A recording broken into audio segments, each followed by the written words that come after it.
I carabinieri della tenenza di Favara, nella serata del 6 novembre, nel corso di un'attività info-investigativa finalizzata al contrasto dei reati in materia di stupefacenti, hanno arrestato una coppia di conviventi residenti a Favara trovati in possesso di una serra domestica costituita da 30 piante di canapa indiana in piena vegetazione dell'altezza compresa tra 1 metro e 2,50 metri.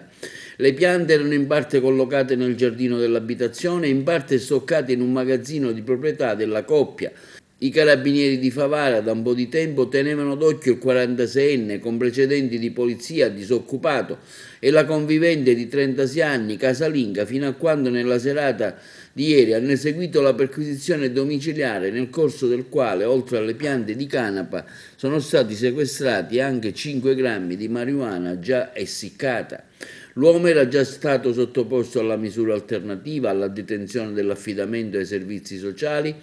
per fatti analoghi. Quindi, su disposizione della Procura della Repubblica di Agrigento, i due sono stati sottoposti agli arresti domiciliari presso la loro abitazione in attesa dell'udienza di convalida dell'arresto operato per le ipotesi di reato di produzione, coltivazione e detenzione ai fini di spaccio di sostanza stupefacente. La droga sarà successivamente sottoposta ad accertamenti tecnici.